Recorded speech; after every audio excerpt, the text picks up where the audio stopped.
నమస్తే, తెలుగు రాజ్యంకి స్వాగతం. నేను మీ సంధ్య.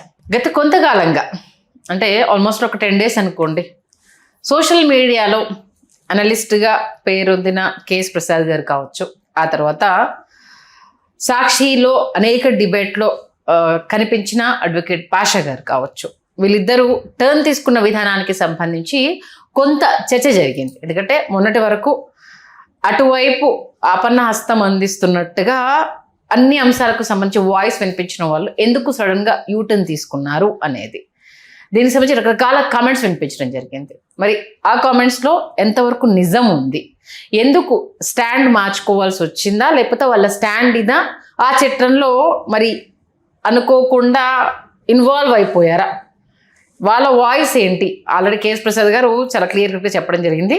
మరొకసారి మనం పాషా గారిని కూడా అడిగి తెలుసుకునే ప్రయత్నం చేద్దాము.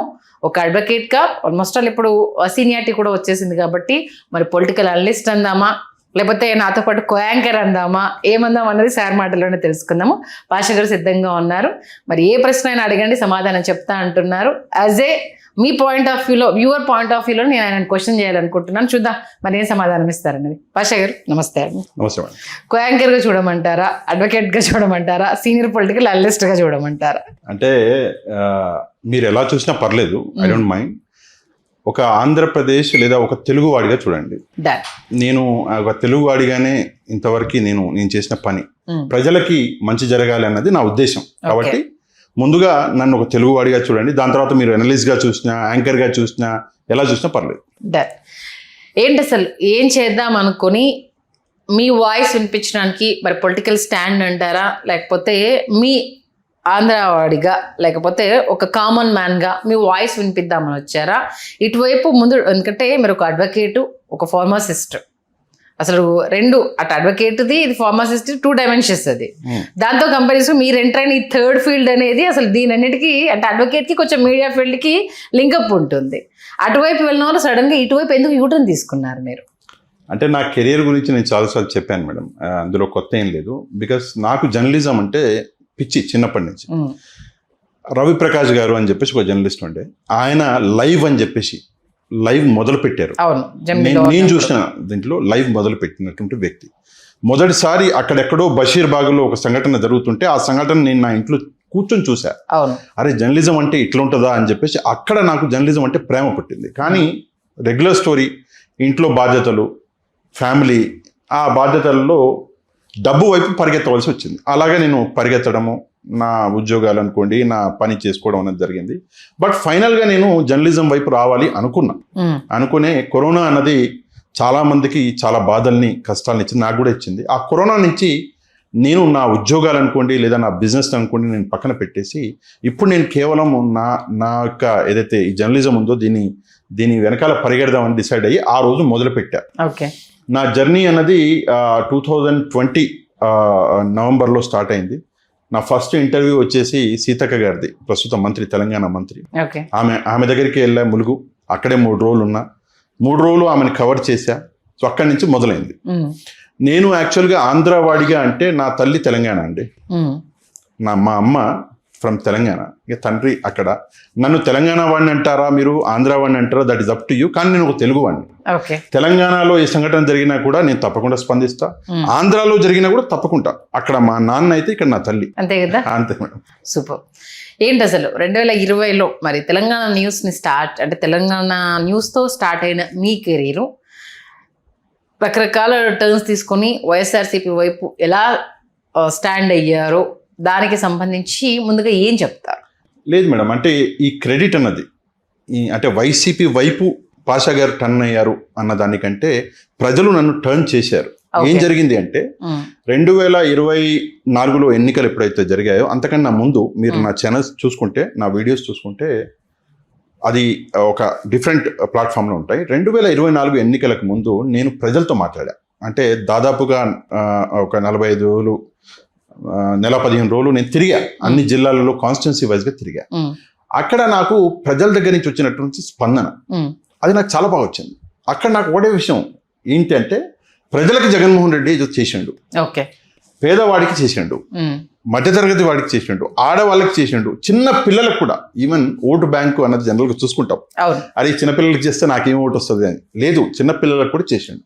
నేను చాలా రూరల్ ఏరియాస్కి, అంటే ఎవరు వెళ్ళలేని ఏరియాస్ కూడా వెళ్ళా, అక్కడ కూడా వీడియోస్ చేశాను. నాకు నాయకులతోటి ఇంటర్వ్యూ చేయడం లేదా మాట్లాడడం ఇష్టం ఉండదు, నాకు ప్రజలతోటి మాట్లాడడం కూడా అంటేనే ఇష్టం. ఓకే. అందుకే మీరు నా వీడియోస్ చూసినా నాయకులతోటి తక్కువ వీడియోస్ ఉంటాయి, జనాలతోటి ఎక్కువ ఉంటాయి. సో అక్కడ నాకు ఒక కొత్త రకమైనటువంటి ఒక ఎక్సైట్మెంట్, అంటే ఈ ఫలానా జగన్మోహన్ రెడ్డి అనే వ్యక్తి రాజశేఖర రెడ్డి గారి కొడుకు మంచి చేస్తున్నాడు అన్నటువంటి ఒక ఇంప్రెషన్ అనేది క్రియేట్ అయింది. అది ఉంది, అది ఉంటుంది కూడా ఫ్యూచర్లో. ఎందుకంటే నేను నమ్మేది ఏంటంటే, ఒక నాయకుడు, ఒక మంచి చేసే నాయకుడు ఎప్పటికి కూడా మార్పు అన్నది రాదు. ఈయన మంచి చేస్తాడు అన్న నమ్మకం నాకు ఈ రోజు కూడా ఉంది. అలా ప్రజలు చెప్పినటువంటి మాటలు విని నేను టర్న్ అయ్యా. ఒకటి. రెండవది, మీరు నెక్స్ట్ అడుగుతారేమో, సమాధానం చెప్తాను. మరి ఇప్పుడు ఏమైంది అని అడగొచ్చు మీరు. లేదండి, అంటే ఇప్పుడు జగన్మోహన్ రెడ్డి గారి మీద కోపం లేదండి, జగన్మోహన్ రెడ్డి గారు చెడ్డ వ్యక్తి కాదండి, జగన్మోహన్ రెడ్డి గారు ఏదో తప్పు చేస్తున్నారు కాదండి. జగన్మోహన్ రెడ్డి గారిని 2029లో వీళ్ళు పక్కాగా పక్కన కూర్చోబెట్టేటటువంటి కార్యక్రమం కొంతమంది చేస్తున్నారు. ఆ విషయం నాకు క్లారిటీ వచ్చింది. వస్తే అందులో నేను భాగస్వామిని కాలేను. ఓకే, అంటే జగన్మోహన్ రెడ్డి గారితో విభేదించట్లేదు, ఓన్లీ ఆయన చుట్టూ ఉన్న కోటరీతో మాత్రమే మీరు విభేదిస్తారు. కోటరీ అని నేనంటే నాకు విజయసాయి రెడ్డి గారికి మీరు లింక్ కట్టేస్తారు. ఓకే, ఈ వర్డ్ నేను వాడంగానే విజయసాయి రెడ్డి గారు ఏదో ఛానల్ ఓపెన్ చేస్తున్నారు, పాషా గారు, కేఎస్ ప్రసాద్ గారు ఆ ఛానల్లోకి జంప్ అవుతున్నారు, అందుకే వీళ్ళిద్దరూ బయటకు వచ్చారంటారు మీరు. అందుకే కోటరీ వాడను. కానీ నేనేం వాడతాను అంటే, ఉన్నటువంటి కొంతమంది వ్యక్తులు అదే పాత పొలిటికల్ స్టాండ్స్, అవే స్ట్రాటజీస్, చెత్త స్ట్రాటజీస్. ఇందాకే మనం మాట్లాడుకున్నాము, ఎంత చెత్త స్ట్రాటజీ అంటే, సినిమా హీరోల ఫ్యాన్స్ని మన వైపు తిప్పుకుందాం. ఎంత పాత కాలపు ముచ్చటండి అది, ఈ రోజు మాట అది. ఇంకా దాని మీదనే ఉంటారా? ఇప్పుడు చంద్రబాబు నాయుడు గారిని చాలా విమర్శించాను. నేను ఎంత విమర్శిస్తే మాత్రం చంద్రబాబు నాయుడు గారి స్థాయి తగ్గుద్దా?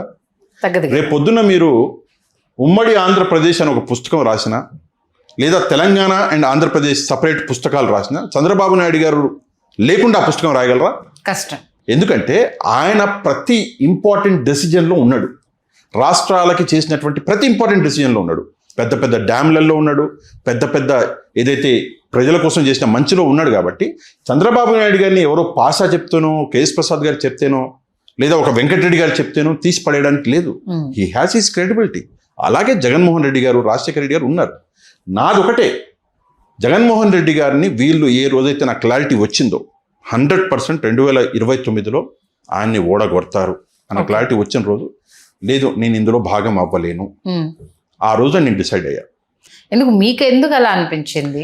నాకు క్లారిటీ ఉందండి. నాకేం క్లారిటీ అంటే, ఐ ట్రస్ట్ మై ఇన్స్టింక్ట్స్. నేను బాగా నమ్ముతా. నేను ఒకటి దేవుడిని నమ్ముతా. జనరల్గా చాలా మంది తక్కువ తెలిసింది, నేను దేవుడిని చాలా నమ్ముతాను.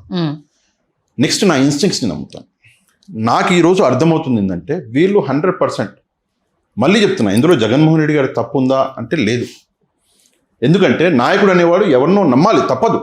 నాయకుడే ఓట్లు వేసుకోలేడు కదా, ఎవరినో నమ్మాలి. కానీ 100% కొంతమంది చేస్తున్నటువంటి ఈ కొన్ని, అంటే వాడకూడదేమో చిల్లర చేష్టలు ఏవైతే ఉన్నాయో, ఇవి చూస్తుంటే 2029లో ఏం జరుగుతుంది అన్నది ఈరోజు ఒక క్లారిటీ ఉంది. ఉదాహరణ మీకు చెప్తాను. నాకు ఒక పెద్ద ఆయన ఫోన్ చేశారు, అంటే నేను ప్రజలతో మాట్లాడుతుంటాను, నా ఫోన్ నెంబర్ అవైలబుల్గా ఉంది, చేశారు. ఆయనకి 84 సంవత్సరాల వయసు. ఆయన ఒక మాట అన్నాడు, అంటే మాట్లాడుతూ ఆయన నేను అడిగా, 2029లో ఎవరు గెలుస్తారండి, మీరు నిజం చెప్పండి, మీరు ఎక్స్పీరియన్స్ పర్సన్ కాబట్టి. అంటే ఆయన ఒకటే మాట్లాడాడు, కూటమి గెలుస్తుందండి అని. అదేంటి సార్, మీరు జగన్మోహన్ రెడ్డి గారికి అంత పెద్ద అభిమాని, మీరు కూటమి గెలుస్తుందని ఎలా చెప్తారు అంటే, ఆయన చెప్పిన మాట ఏంటంటే, అయ్యా మా జిల్లా ఫలానా, మా మండలం ఫలానా, మా ఊరు ఫలానా, మా ఊరికి మీరు రండి, మా ఊర్లో వైసీపీ క్యాడర్ ఉందా లేదా ఒకసారి చూసి వెళ్ళండి. లేదు, మా ఊర్లో వైసీపీ క్యాడర్ లేదు. ఈరోజు నాయకులు ఏం చేస్తున్నారు, పొద్దున్న లేస్తున్నారు, మీడియా ముందు, వాళ్ళ సోషల్ మీడియా ముందు, వాళ్ళ న్యూస్ పేపర్ల ముందు 4 మాటలు మాట్లాడుతున్నారు, ముందున్న వాడి మీద విమర్శలు చేస్తున్నారు, ఇంటికి వెళ్ళిపోతున్నారు. అదే రాజకీయం అనుకుంటున్నారు. కాదు, క్షేత్రస్థాయిలో టీడీపీ ఎంత బలంగా ఉందో వైసీపీ ఉందా అది చూసుకోవాలి కదయ్యా. లేదు బలంగా. నేను చెప్తున్నాను మీకు, నాకు 84 సంవత్సరాలు అన్నాడు. ప్రజలలో క్లారిటీ ఉన్నప్పుడు పాషా గారికి క్లారిటీ లేకపోవడం ఏంటి? 1-2 నియోజకవర్గాల్లో లేనంత మాత్రాన మొత్తానికి వైసీపీ క్యాడర్ బలంగా లేదు అనడం కరెక్ట్ కాదు కదా. 1-2 నియోజకవర్గాల్లో లేకపోతే బలంగా లేదు అనడం కరెక్ట్ కాదు, మీరు చెప్పింది నిజం. కానీ 1-2 నియోజకవర్గాల్లో మాత్రమే ఉంటే అది ఇబ్బంది. సేమ్ నేను మీకు చిన్న ఉదాహరణ చెప్తాను. వీళ్ళు ఏం చేశారు అంటే, ఉదాహరణలు కూడా చెప్తున్నాను. వీళ్ళు ఏం చేశారు అంటే, వీళ్ళు కమిటీలు, గ్రామ స్థాయి మండల స్థాయి కమిటీలు అని చెప్పేసి చేశారు. ఎన్ని నియోజకవర్గాలు ఉన్నాయి? 175 నియోజకవర్గాలు ఉన్నాయి. నిజంగా గుండె మీద చేసుకొని చెప్పమనండి, జనవరి 15వ తారీఖున వైఎస్ఆర్ కాంగ్రెస్ పార్టీ కమిటీలు పూర్తవ్వాలి అన్నారు మిథున్ రెడ్డి గారు. ఒక డెడ్ లైన్ ఇచ్చారు. ఈ రోజు మనము మే నెలలో ఉన్నాము. ఈ రోజు కూడా మీరు చూస్తే 2-3 నియోజకవర్గాలు తప్పిస్తే, ఆ 2-3 నియోజకవర్గాల్లో ధర్మవరం ఉంది. 2-3 నియోజకవర్గాలు తప్పిస్తే మిగతా నియోజకవర్గాలలో అసలు ఎక్కడన్నా కమిటీలు అన్నటువంటి వర్డ్ వస్తుందా? ఓకే, ఎక్కడన్నా చూస్తున్నాం మనం? ధర్మవరంలో నో డౌట్ చాలా బాగా చేశారు కేతిరెడ్డి గారు. నేను వెళ్ళాను, కలిసి కంగ్రాచులేషన్ చెప్పొచ్చా. సో అట్లా ఒక 2-3 ఉన్నాయి, కాదని అన్నాను. కానీ మిగతా 170 నియోజకవర్గాలు ఎటు వెళ్ళాలి? ఆ 5 నియోజకవర్గాల్లో గెలిచేస్తారా మీరు? ఓకే, ఒకసారి చూసుకోవాలి. నేనేదో ఇలా మాట్లాడి వైసీపీకి నేనేదో నెగిటివ్గా వెళ్తున్నాను అంటే, సరే మీరు అనుకుంటే నాకేం అభ్యంతరం లేదు. ఎవరికో నెగిటివ్ పాజిటివ్ ఉండవలసింది నాకేంటండి కర్మ? నాకేమన్నా జీతాలు ఇస్తున్నారా? ఎలా అయిపోయిందంటే పాయింట్ మీరు తీశారు కాబట్టి ఇస్తున్న అమౌంట్ సరిపోవట్లేదేమో, మేము బలంగా మా వాయిస్ వినిపిస్తున్నాం కాబట్టి ఇంకొంత డిమాండ్ చేయడానికి పాషా ఎక్కడో మారిపోయాడు, ఇది ఎక్కడ మనకు నెగిటివ్ అయిపోతుందో అనేసి మిమ్మల్ని అప్రోచ్ అవ్వడం కోసము, అంటే మీ వీడియోస్లో కింద వచ్చిన కామెంట్స్ కావచ్చు, మీ గురించి డిస్కషన్ వచ్చిన దగ్గర కావచ్చు, మోర్ మనీ డిమాండ్ చేయడం కోసం తప్పితే ఇంకొకటి లేదు అన్న ఒక క్వశ్చన్ రేజ్ చేశారు. అదే క్వశ్చన్ మరి మీకు వస్తుందా రాలేదా అది మీరు భగవంతుడు నమ్ముతారు కాబట్టి మీ మనస్సాక్షికి, మీ ఆత్మసాక్షికి, మీకు దగ్గర ఉన్న వాళ్ళకి తప్పితే ఇంకెవరికీ తెలియదు. నేను ఒకటే ప్రశ్న అడుగుతానండి. అంటే మిగతా అనలిస్ట్ చాలా మంది ఉన్నారు కదా, నేను కేఎస్ ప్రసాద్ గారు ఎందుకు, మిగతా అనలిస్ట్ కూడా అందరూ ఉన్నారు కదా, మరి వాళ్ళందరికీ ఎంత ఇస్తున్నారు ఒకసారి చెప్పమనండి చూద్దాం. ఓకే, చెప్పమనండి చూద్దాం ఒకసారి. ఇంకో విషయం ఏంటంటే, నేను ఒక 20 ఏళ్ల వయసులో, 25 ఏళ్ల వయసులో నేను జర్నలిజంలోకి రాలేదండి. నేను 20-25 ఏళ్ల వయసులో నేను సంపాదించడానికి వెళ్ళా. సంపాదించుకొని నా కుటుంబం, నా పిల్లలకి నేను పెట్టవలసింది అక్కడ పెట్టేసి, still my daughters are in school, ఆ స్కూల్లోనే ఉన్నారు చిన్నపిల్లలు, వాళ్ళందరికీ చేయవలసింది చేసి నేను ఈ ఫీల్డ్లోకి వచ్చా. ఒకటి. రెండోది, సరే పాషా గారికి ఇస్తారు, ఏమి ఇస్తారు? నెలకు 1 లక్ష ఇస్తారా, 2 లక్షలు ఇస్తారా? ఓసారి చెప్పానండి. నేను నా ఖర్చు ముందు పెడతాను, నేను ఇచ్చే శాలరీస్ ముందు పెడతాను, మాట్లాడుకుందాం. మీరు ఇచ్చే 1 లక్ష రూపాయలు, 2 లక్షల రూపాయలకి ఆలోచించే వ్యక్తిని అయితే, నా ఒక ఈవినింగ్ ఖర్చు ఒక 5,000 ఉంటుంది. నేను తాగను, మళ్ళీ కమిట్లు పెడతాను, నేను తాగను. నాకు ఫ్రెండ్స్ చాలా ముఖ్యం. మేము 19 మంది ఫ్రెండ్స్, 19 మంది కలిసి తిరుగుతాం. సో నా ఖర్చులు, నా మెయింటెనెన్స్ చాలా కష్టం అండి. వైసీపీ నిజంగా నా మెయింటెనెన్స్ ఎత్తగలిగితే రమ్మనండి, ఎంత ఇస్తారో చెప్పమనండి, ఐఎమ్ రెడీ. అమ్ముడు పోవడానికి నేను సిద్ధంగా ఉన్నాను. కానీ ఇస్తాము అని మాటలు మాట్లాడితే మాత్రం నేను ఊరుకోను. ఎందుకు ఊరుకోనంటే, నేను అంత చిన్న వ్యక్తిని కాను. నా స్థాయి ఉంది ప్రపంచంలో, నేను నా స్థాయిని సంపాదించుకొని వచ్చా. అండ్ జర్నలిజంలోకి నేను సంపాదించుకోవడానికి రాలేదండి, క్లియర్గా చెప్తున్నాను మీకు. ఇప్పుడే అన్నారు కదా, అమ్ముడు పోవడానికి సిద్ధంగా నన్ను కొనాలి. మొత్తం పార్టీ మొత్తం మీరు అమ్ముకున్నా కూడా నన్ను కొనలేరు. అంటే ఇప్పుడు మీరు ఫర్ ఎగ్జాంపుల్ వైసీపీ పార్టీ మొత్తం మనం ఒక బ్యాలెన్స్ షీట్ తీస్తే వర్త్ ఆఫ్ ఎంత ఉంటుంది? 10,000 కోట్లు ఉంటుందా, 1 లక్ష కోట్లు ఉంటుందా? నన్ను కొనడానికి అది కూడా సరిపోదు అంటున్నాను. అర్థం అది. వ్యక్తిత్వం అంత గొప్పది, నన్ను గొప్పదంటలే. మరి వ్యక్తిత్వం గొప్పదంటే డబ్బా కొట్టుకుంటున్నాను అంటారు. కాదు, నేను అలాంటి వ్యక్తినే. నేను అంత సింపుల్గా డబ్బుల కోసం మీరు నన్ను కొనొచ్చు. ఎలా కొనొచ్చు? మీరు చేసే మంచి చెప్పండి. పాషా గారు, మేము మంచి చేసినామండి, చిన్నపిల్లలకి చూసినారా, ఇది అమ్మఒడి అని తీసుకొచ్చినాము, ప్రపంచంలో తన పిల్లల్ని తాను స్కూల్కి పంపిస్తే తల్లికి డబ్బులు ఇస్తాము అన్న మంచి పని చేసినామంటే తల ఉంచుతాను నేను. అందుకే తల ఉంచింది. ఎక్కడన్నా చూసారా భారతదేశంలో? చెప్పారు, ఎప్పుడన్నా చూసారా భారతదేశంలో ఎవరన్నా తల్లికి డబ్బులు ఇచ్చి పిల్లల్ని స్కూల్కి పంపించే అన్న కాన్సెప్ట్ అనేది చంద్రబాబు నాయుడు గారికి రాలా, జగన్మోహన్ రెడ్డి గారికి వచ్చింది. అందుకే Jaganmohan Reddy is a good person, Jaganmohan Reddy is a good leader అన్న దానికంటే Jaganmohan Reddy is a good human being, మంచి మనసున్న వ్యక్తి అని నేను అంటాను. ఇంకో చిన్న విషయం, మరి చంద్రబాబు నాయుడు గారి గురించి మీకు ఎప్పుడు ఇట్లాంటి కనిపించలేదా అని మీరు అడగొచ్చు. మీకు ఒక చిన్న ఉదాహరణ చెప్తా. తిరుమలలో అలిపిరి మెట్లెక్కి పైకెక్కుతాం మనం, మీరు వెళ్ళి ఉంటారు, చూసుంటారు. ఈ రోజు కూడా అక్కడ వాటర్ బాటిల్స్ లేదా చిన్న చిన్న ఏదో బజ్జీలు అవి వేసుకున్న వాళ్ళు అవును. పెద్ద ఎత్తున మోసుకుని ఆడవాళ్ళు వెళ్తారు, పైకి వెళ్తారు. అవును, పైకి వెళ్తారు. ఆడవాళ్ళు 60 ఏళ్ల వయసు అవును. బాటిల్స్ ఎత్తుకుని వెళ్తారు. అలిపిరి మెట్లు ఎక్కాలి అంటే ఒక వ్యక్తి, నేను మీ ఆఫీస్ మెట్లు ఎక్కి పైకి చెమటలు వచ్చేసినాయి నాకు. ఉదాహరణ చెప్తాను, వాస్తవం. పవన్ కళ్యాణ్ గారు అలిపిరి మెట్లు ఎక్కిపోతే చెమటలు వచ్చేసినాయి ఆయనకి, ఆగి ఆగి ఆగాగి వెళ్ళారు. అట్లాంటిది ఆ ముసలామె బాటిల్ మోసుకొని వెళ్తుంటే దాని మీద చంద్రబాబు నాయుడు గారు స్పందించారు. BBC ఒక కథనం రాసింది, అవును, చంద్రబాబు నాయుడు గారు స్పందించారు. నేను అదే రోజు చంద్రబాబు నాయుడు ట్వీట్ చేశాను, సార్ చాలా మంచి పని చేశారు సార్, పెద్ద పెద్ద నాయకులు చేయలేని పని, సింపుల్ విషయం ఇది, పెద్ద ఖర్చు అయ్యే విషయం కాదు, సింపుల్, బట్ మీరు స్పందించారు, థ్యాంక్ యూ వెరీ మచ్. అక్కడ చంద్రబాబు నాయుడు గారు మంచి మనసు కనిపించింది, అంతే కదా. స్పందించినాం. పవన్ కళ్యాణ్ గారు ఆయన కొంతమందికి అప్పట్లో అంటే అధికారంలోకి రాకముందు కొంతమందికి తన సొంత డబ్బు పెట్టి ఖర్చు పెట్టి వాళ్ళకి సహాయం చేశారు. నేను అప్పుడు కూడా స్పందించాను. పవన్ కళ్యాణ్ గారు రాజకీయ నాయకుడిగా ఏమో పక్కన పెట్టేస్తే యాజ్ ఎ హ్యూమన్ బీయింగ్గా మంచి మనసు చాటుకున్నారు అని చెప్పేసి అవన్నీ కనిపించవు. కామన్ లేండి అది. అంటే ఈ భాగం ఎక్కువ ఉన్నప్పుడు ఆ భాగం తక్కువ కనిపిస్తుంది, అది ఉండేది అది.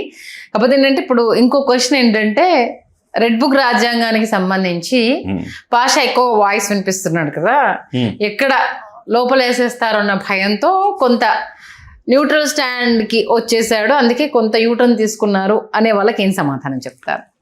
నన్ను నా ఇంట్రడక్షన్ మీరు చెబుతూ మీరు అడ్వకేట్ అన్నవాడు వాడారు. అవును, నేను నాకు న్యాయం లేకపోతే మీకే న్యాయం చేస్తాను. ఉదాహరణకి ఒకటి. రెండవది రెడ్ బుక్ రాజ్యాంగం అని చెప్పేసి నేను మాట్లాడినంతగా రెడ్ బుక్ రాజ్యాంగం మీద బహుశా ఎవరు మాట్లాడి ఉండరు, వైసీపీ వాళ్ళు కూడా మాట్లాడి ఉండరు. ఉదాహరణ చెప్తాను, మొన్న శ్రీహరి గారు అని చెప్పేసి వైసీపీకి సంబంధించిన ఒక వ్యక్తిని అరెస్ట్ చేశారు. నా జీవితంలో శ్రీహరి అనే వ్యక్తి ఎట్లుంటాడో తెలియదు, నేను ముసలాయన అనుకునేవాడిని, పేరు తెలుసు, ముసలాయన అనుకున్నా. ఆయన చూస్తే లేదు శ్రీహరి ఇతనా అనుకున్నా. ఆయన చూడక ముందే నేను ఆయన మీద వీడియో చేశాను. ఆయన మీద నాకు తెలిసి 4-5 వీడియోలు చేశాను, ఎలాగ అన్యాయం జరుగుతుంది అన్నటువంటి. నేను ఒకటే విషయం అంటానండి, పొలిటికల్ వెండెటా అన్నది దట్ ఈస్ రాంగ్. మీరు పొలిటికల్ వెండెటాకి దిగితే రేపు పొద్దున్న అధికారంలో వచ్చేవాడు మళ్ళీ పొలిటికల్ వెండెటా. మీరు ఇద్దరు కొట్టుకుంటుంటే ప్రజలకు మంచి ఎప్పుడు చేస్తారు? Okay, so this is the basic. అంటే ఈ విషయంలో నో డౌట్ నారా లోకేష్ గారిని నేను చాలాసార్లు చెప్పా, మళ్ళీ చెప్తున్నా. అంటే మేబీ ల్యాక్ ఆఫ్ ఎక్స్పీరియన్స్ అయ్యొచ్చు, ఇదే పని చంద్రబాబు నాయుడు గారు చేయడు, నాకు నమ్మకం ఆయన మీద చేయరు. నారా లోకేష్ గారు మరి ఉడుకు రక్తం ఉంటుంది కదా, అంటే ఆయన కార్యకర్తలకు కూడా అప్పట్లో ఇది జరిగింది, చూస్తాం. అప్పట్లో నేను కూడా వీడియోస్ చేసిన, సరే అవన్నీ కనిపించవు ఇప్పుడు. సో నా కార్యకర్తలను టచ్ చేస్తారా, నేను కూడా వదిలిపెట్టను అన్నటువంటి ఒక ధోరణిలో ఉన్నారు లోకేష్ గారు. దాన్ని తప్పు అని నేనంటే లేదండి అప్పుడు ఏడున్నారు మీరు అంటారు, మీరు అప్పుడు ఏం చేశారు మీరు అంటారు. సో దాన్ని తప్పు అంటూనే మీరు చేసింది కూడా తప్పే అనడం అన్నది అవసరం. మీరు చేసింది తప్పే, వాళ్ళు చేసింది తప్పే. మీరు అధికారంలో ఉంటే 24 గంటలు మీ సమయాన్ని మీరు ప్రజలకు అమ్మేశారు. You are taking salary, public money. 24 గంటలు. గవర్నమెంట్ సర్వెంట్ కేవలం 8 గంటలే. పోలీస్ డిపార్ట్మెంట్ అన్నా కూడా ఇప్పుడు తెలంగాణలో చూసుకుంటే 12 గంటలే. కానీ మీరు 24 గంటల్ని అమ్మేశారు డబ్బులకి. అప్పుడు మీరు 24 గంటలు 5 సంవత్సరాలు మొత్తం పబ్లిక్ కోసం పనిచేయాలి. మీరు ఈ వెండేటా పాలిటిక్స్ మీద పనిచేసుకుంటూ కూర్చుంటే పబ్లిక్ కోసం ఎప్పుడు పనిచేస్తారు? సో ఈ విషయాలు చాలా ఇంపార్టెంట్ అండి. పబ్లిక్ కూడా స్పందించాలి పార్టీలకు అతీతంగా. నేను ఈరోజు తెలుగుదేశం పార్టీ వాళ్ళు కూడా ఆ ఫలానా పూడి శ్రీహరిని అరెస్ట్ చేశారు, మంచిగా అయింది, ఫలానా వ్యక్తిని అరెస్ట్ చేశారు, చాలా బాగా చేశారు, ఫలానా వ్యక్తిని no, it is not good. రేపు పొద్దున్న ఈ అధికారం ఈ రోజు కాకపోతే ఏదో రోజు మారవలసిందే. ఈ రోజు కాకపోతే ఏదో రోజు ప్రజలకు ఒక మార్పు కావాల్సి వస్తుంది. చాలా రోజులు ఒక ప్రభుత్వాన్ని ప్రజలు బేట్ చేయలేదు. ఆ రోజు ఏంటి పరిస్థితి మరి? ఇవన్నీ అవసరం లేదు, ప్రజల కోసం పనిచేయండి, అదే నేను చెప్పేటటువంటి మాట. అంటే స్వపక్షంలోనే విపక్షంగా పనిచేద్దాం అనుకుంటున్నారా? అంతే. ఇప్పుడు పక్కన మీరే కదండి, సారీ వైసీపీనే కదండి రోజు విజయ్ గారు అంటున్నారు. నిన్న విజయ్ గారు వెళ్ళి స్టాలిన్ గారిని కలిశారు. ఏం అవసరం?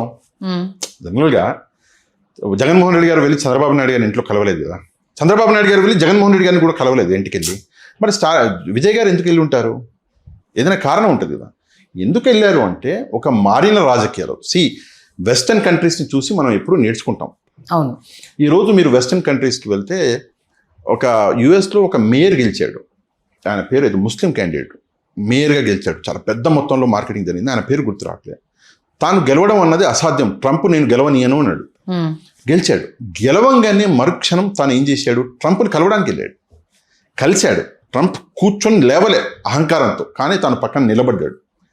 సో ఇదేంటంటే మారుతున్నటువంటి రాజకీయ ఒక పొలిటికల్ సిచ్యువేషన్ అనేది మారుతుంది. అంటే అది ఆ పరిస్థితుల వరకే, తర్వాత మనం మన రాష్ట్రం కోసం పనిచేయాలి అన్నది మీరు ప్రతిపక్ష పాత్ర మీరు పోషించండి. ప్రభుత్వం చేస్తున్న తప్పులు, ఇప్పుడు తెలంగాణలో బీఆర్ఎస్ ఉంది, ఈవెన్ టీఆర్ఎస్ ఉంది. ఇప్పుడు ఏం చేయాలి? మీరు ప్రజలకి ప్రభుత్వం చేయలేని పనులను ఎత్తి చూపించాలి. అంతే కదా, చేస్తున్న తప్పుల మీద మీరు పోరాటం చేయాలి. ప్రభుత్వం ఏం చేయాలి? వాళ్ళకి దొరకకుండా ప్రజలకు మంచి చేయాలి. ఓకే. సో ఆ విషయం జరుగుతుంది ఆంధ్రప్రదేశ్లో. లేదు, రోజు పొద్దున్నే ఒక టాపిక్ తీస్తారు. ఉదాహరణ చెప్తా. ఈ రోజు జగన్మోహన్ రెడ్డి గారు అనంతపురం వెళ్ళారు. ఉదాహరణ, వైసీపీ వాళ్ళకి ఇది టాపిక్. చంద్రబాబు నాయుడు గారికి, అంటే టీడీపీ వాళ్ళకి ఏంటి, చంద్రబాబు నాయుడు గారు ఢిల్లీ వెళ్ళారు. టీడీపీ వాళ్ళకి అది టాపిక్. జనసేన వాళ్ళకి ఇంకో టాపిక్. అరే మీ టాపిక్లు ఉంటే ప్రజలు అడిగిపోవాలి. ప్రజల టాపిక్ ఏంటి, అది ఇంపార్టెంట్. మీరు అన్నారు మీరు వైసీపీ తరఫున మాట్లాడి, ఇప్పుడు నేను ఆ రోజు కూడా వైసీపీ తరఫున మాట్లాడుతున్నాను అన్న విధంగా మాట్లాడలేదు. నేను ప్రజలకు మంచి చేసిన నాయకుడి తరఫున మాట్లాడుతున్నాను అనుకున్నాను. ఓకే. ఈ రోజు కూడా చెప్పా, చాలాసార్లు చెప్పా, ఈజ్ ఎ గుడ్ మ్యాన్. నాయకుడు కనిపించట్లేదా? ఆ నాయకుడు కనిపించట్లేదా ఇప్పుడు? ఆ నాయకుడు కనిపిస్తున్నాడు, కానీ ఆ నాయకుడు ఒంటరిగా ఏం చేయలేడు అన్నటువంటి. ఇప్పుడు ఎవరైనా సరే, ఇప్పుడు ఒక ముఖ్యమంత్రి స్థాయిలో ఉండొచ్చు.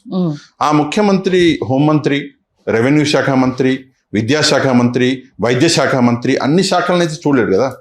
ఆ నాయకుడితో పాటు నాయకుడి క్యాడర్ అన్నది కూడా అంతే ఇంపార్టెంట్. అవును. సో ఆ క్యాడర్ ఏం చేస్తుంది? పొద్దున లేస్తుంది, ఆ క్యాడరు లేచి ఒక వీడియో చేస్తుంది, ఇంటికి వెళ్ళి పండుకుంటుంది, అంతే. అంటే కింది స్థాయి, అంటే ఆ నియోజకవర్గంలో సమస్యలకు ప్రజలకు మేమున్నామన్న భరోసా ఇవ్వట్లేదు. క్యాడర్కి మేమున్నాము, మీకోసము, మీరు మా కోసం పనిచేసి మిమ్మల్ని చూసుకుంటాము అన్న ర్యాపో ఉండట్లేదు. అదా మీ పాయింట్? ప్రముఖ పత్రిక ఒక కథనం రాసిందండి. అంటే ఇప్పుడు కాదు, కొన్ని రోజుల ముందర రాసింది. వైసీపీలో ఎవరైతే నాయకులు ఉన్నారో, second stage even third stage నాయకులు ఎవరైతే ఉన్నారో, వాళ్ళు ఈవెన్ ధర్నాలకి ప్రజల్ని కిరాయికి తీసుకెళ్లవలసిన పరిస్థితులు వచ్చినాయి అని చెప్పేసి ఒక ప్రముఖ పత్రిక రాసింది. పేరెందుకు నేను, ఆ స్థితి ఎందుకు వచ్చింది? మీకు ఒక క్యాడర్ లేదా? ఉంది కదా. మరి మీ క్యాడర్తో మీకు కనెక్షన్ లేదు, ప్రాబ్లం అది. You are not connected to your cadre. నేను అది చెప్పాలనుకుంటున్నా. ఆ ప్రాబ్లం అనేది మీరు సాల్వ్ చేసుకోవాలి. ఉదాహరణ ఒక చిన్నది, ఇది పూడి శ్రీహరి గారిని తీసుకెళ్లారు. యాక్చువల్గా 24 అవర్స్లో మీరు కోర్టులో ప్రొడ్యూస్ చేయాలి. ఒకేసారి ట్రాన్స్లేట్ చూపించారు, 30 గంటలైంది. సరే, ఒకే చోట పెట్టారు, కుప్పంలో పెట్టారు. నేను ఒక విషయం చెప్తాను, బయట ఎంతమంది వైసీపీ వాళ్ళు ఉన్నారు? చాలా మంది ఉన్నారు. పోలీస్ స్టేషన్ బయట ఎంతమంది ఉంటారు? మీ లెక్క ప్రకారం పోలీస్ స్టేషన్ బయట ఎంతమంది ఉంటారు? పూడి శ్రీహరి గారి విషయంలో చాలా తక్కువ మంది ఉన్నారు. ఎందుకు? నేను చూసినందుకు చాలా, మీరు చెప్పిన పాయింట్, ఆ ఏరియాలో ఒక్కొక్క గ్రామం నుంచి ఒక 5 10 వచ్చినా కూడా అక్కడ వేల మంది అవుతారు. అవును. ఎందుకు? మీ క్యాడర్కి మీ మీద నమ్మకం తగ్గిందా, లేదంటే క్యాడర్తో మీ కనెక్టివిటీ తగ్గిందా? నేను అది చెప్పాలనుకుంటున్నా. ఓకే. నేను ఒక విషయం చెప్తానండి, సింపుల్గా. ఎన్నికలు జరిగి రిజల్ట్ వచ్చాయి, జూన్ 4వ తారీఖు రిజల్ట్ వచ్చి, జగన్మోహన్ రెడ్డి గారు ఆ రోజు సాయంత్రం ఒక ప్రెస్ మీట్ పెట్టి ఆయన ఆల్మోస్ట్ కంటతడి పెట్టుకున్నారు. మీకు గుర్తుండే ఉంటుంది. ఆ విషయం జరిగింది, చూశాను లైవ్. చూడంగానే నాకు ఒక ఫోన్ వచ్చింది. యాక్చువల్గా అదే రోజు రిజల్ట్ చూసి నేను వీడియో చేశా ఈవీఎం ట్యాంపరింగ్ మీద. Actually I was the first person చేసింది. ఆ వీడియో 10 లక్షల మంది చూశారు. నాకు ఒక అమ్మాయి ఫోన్ చేసింది, నేను 4th ఫ్లోర్లో బాల్కనీ, అంటే 4th ఫ్లోర్లో టాప్లో కూర్చొని ఉన్నాను, నేను దూకబోతున్నాను అని. నా పరిస్థితి ఏంటి? చాలా టెన్షన్ వచ్చేస్తుంది. నా వైఫ్ ఒక 10 నిమిషాలు మాట్లాడి ఉంటుంది. నేను దాదాపుగా 2 గంటలు మాట్లాడే అమ్మాయితో. ఆమెతో మాట్లాడుకుంటూనే తిన్నాను ఆమెతో, ఎందుకంటే అప్పుడే వచ్చాను నేను.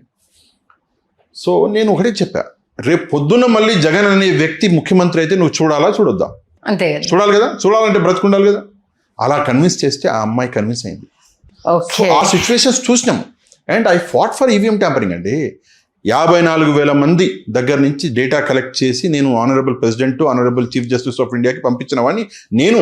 ఇంత పెద్ద పని ఎవరు వైసీపీ నాయకుడు చేశాడు? నాకు ఒకసారి చెప్పమనండి. 54,000 పక్కన పెట్టేద్దాం, ఒక 10,000 చేయించుద్దాం, చేయగలరా? అది ఈ విషయాలన్నీ మర్చిపోయి ఈ రోజు నా మీద ఏదో కమెంట్ చేసేయడము, లేదంటే ఒక మాట అనేయడం చాలా ఈజీ. ఇప్పుడు ఈ వీడియోలో కూడా కింద చాలా కమెంట్లు వస్తాయి. లెట్స్ సీ ఏమొస్తాయో చూద్దాం.